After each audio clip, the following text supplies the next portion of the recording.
When my father was a young man, he saw a film that had been made of a growing flower. An automatic camera had been set up to watch a flower over the full course of its growth, taking only one frame of film every so often. The end result being that when the film was run through the projector at the normal speed, the flower appeared to grow right before your very eyes in only a matter of seconds.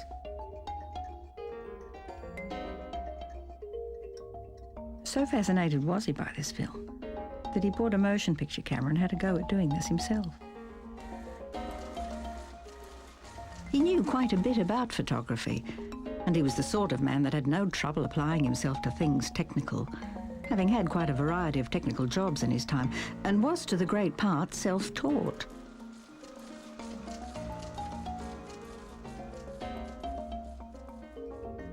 One of my most precious possessions is a vase that Father painted, and that was what he did for a living. It took him a while to work out the details of photographing the flower this way, but eventually he got some very good results. It occurred to him that, with patience, the same kind of growth and change could be revealed on the human face. To this end, he set up an arrangement in the old tool shed, putting a comfortable, sturdy chair at one end. And at the other end, he mounted the motion picture camera so that it was lined up to photograph the face of the person, my father, sitting in the chair.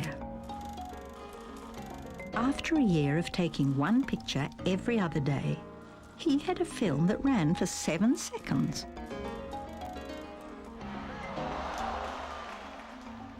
Now, when I was born, my father was presented with a very interesting opportunity. Mother was not too keen on it at first, I'm told, but after a while she could see that I wasn't suffering any ill effect from having my picture taken every second day. So she allowed my father to take me on what he liked to call my 50th of a second excursion. In anticipation of my arrival, Father had taken some trouble to arrange the lights so they gave out a soft, what he called a forgiving light, because it was so gentle on the face. He would hold me in his lap, and being so very patient, would watch for me in a mirror and talk to me and keep me comfortable till the moment presented itself and he would catch my butterfly glance. Mother quite liked this sometimes, because it meant that she had a guaranteed time to herself, even if it was brief. It was at a very early age that Father taught me to do the whole thing myself. He said it didn't matter that my face was growing bigger, as a child's face does, just as long as the eyes were always on the same line.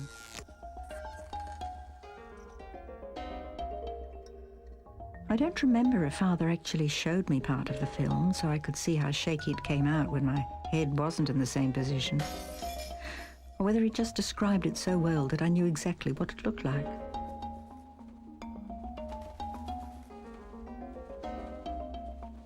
It sounds funny now, but when I started going to school, I thought that most children had something special that they did. I guess they do. But I can still remember it was a shock to find out how special the pictures were. At first it was fun that all the children in this new place wanted to know about my pictures, but as they got bored with it, the way they thought about it changed, and I decided that special things were sometimes best only to be shared with special people.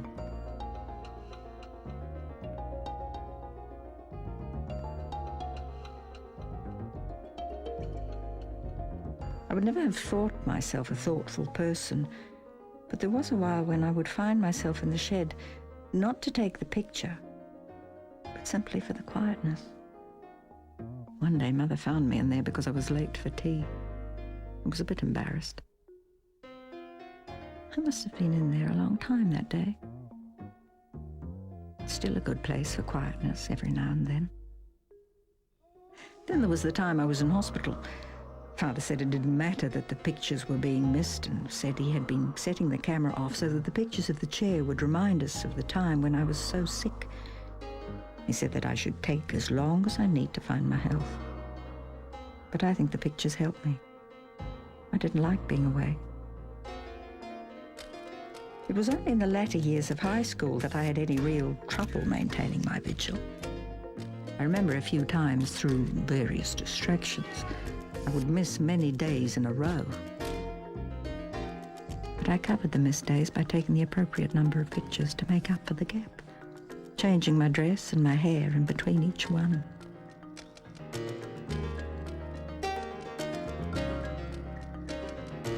I was usually very honest with the boys I went out with, but hardly any of them knew about the pictures. Only best friends that understood, and Mum and Dad. By now there wasn't much to say, really, anyway. When I began to think about travelling, I worried that this would be where it would all come unstuck. But it turned out to be no problem at all. The camera was only small, and the relationship I had to have with it for the picture to be right was so familiar that no matter where I was, a hotel or camping, it never took any longer than brushing my teeth. When Father looked at this part of the film, he said the resulting changes of light was quite eerie, but the position of my face and the expression matched perfectly.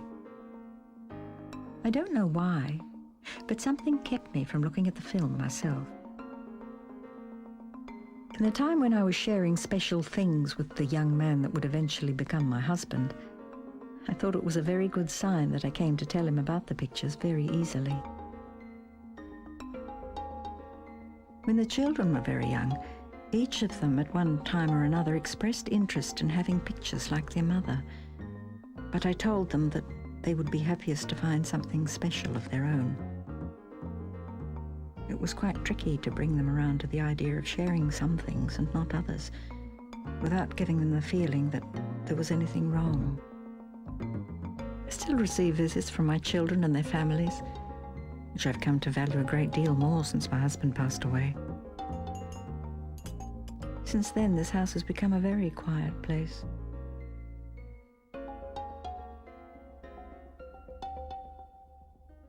I remember on the day my father died, it being a very strange feeling to take the picture without him, even though I'd been doing it myself for all of my adult life. I realized there would come a day when I would stop taking the pictures regardless. The flowers helped me remember him. Father described parts of the film so well, I could imagine the whole thing in my mind. So well that I carry a very clear memory of it. I know when I actually see the film for myself, it will do something to that memory.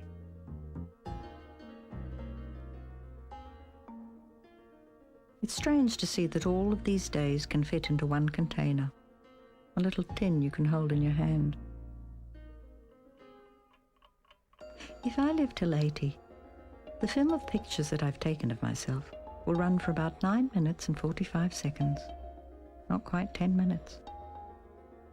I'll look at that film one day